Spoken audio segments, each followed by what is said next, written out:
এইবাৰ ৰাজনীতিৰ পথাৰত গৰিমা শইকীয়া গাৰ্গ হয় গৰিমা শইকীয়া গাৰ্গে ল'লে এক আচৰিত ভয়ংকৰ সিদ্ধান্ত সেই সিদ্ধান্তৰ কথা জানি আপোনালোকে আচৰিত হৈ পৰিব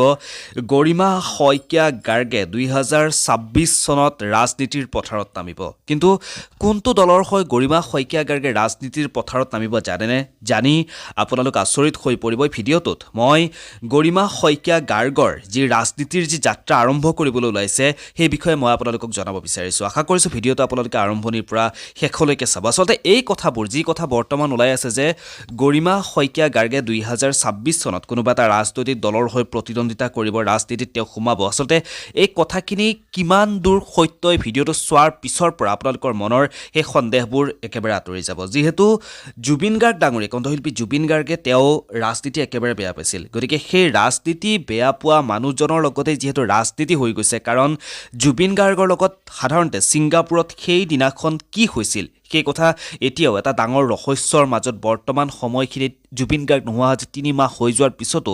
এতিয়া এটা ৰহস্যৰ মাজত সোমাই পৰিছে আৰু সেই ৰাজনীতি বেয়া পোৱা মানুহজনৰ লগতেই কিন্তু আজিৰ সময়ত আজিৰ তাৰিখত ৰাজনীতি হৈ পৰিছে একাংশ মানুহে তেওঁলোকে নিজৰ স্বাৰ্থৰ কাৰণে প্ৰত্যেকটো মুহূৰ্ততে কিন্তু সেইজন জুবিন গাৰ্গক ব্যৱহাৰ কৰিছে গতিকে এতিয়া কথা আহি পৰিছে যে জুবিন গাৰ্গৰ যি পত্নী গৰিমা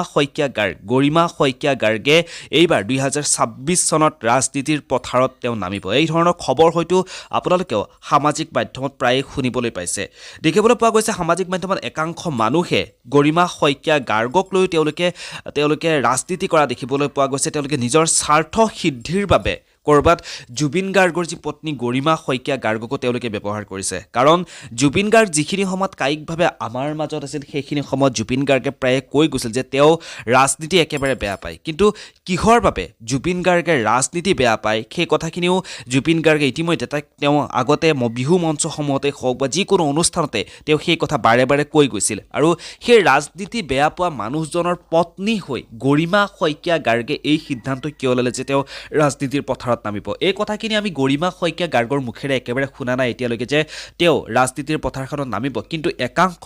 স্বাৰ্থলোভী মানুহে তেওঁলোকে গৰিমা শইকীয়া গাৰ্গক ব্যৱহাৰ কৰিছে তেওঁলোকে গৰিমা শইকীয়া গাৰ্গক ব্যৱহাৰ কৰি কোনোবাই নিজৰ দলটোৰ নাম উঠাবৰ কাৰণে চেষ্টা কৰিছে কোনোবাই পৰ্টেলে তেওঁলোকে ভিউৱাৰ্ছ গোটাইছে টিআৰপি লৈছে এনেধৰণে ব্যৱহাৰ কৰা আৰম্ভ কৰিছে গৰিমা শইকীয়া গাৰ্গক গতিকে এই কথাখিনি কিমান দূৰ সত্য কিমান দূৰ অসত্য সেয়া এটা ডাঙৰ প্ৰশ্নবোধক যিহেতু গৰিমা শইকীয়া গাৰ্গৰ মুখেৰে এতিয়ালৈকে আমি সেই কথাষাৰ শুনিবলৈ পোৱা নাই আৰু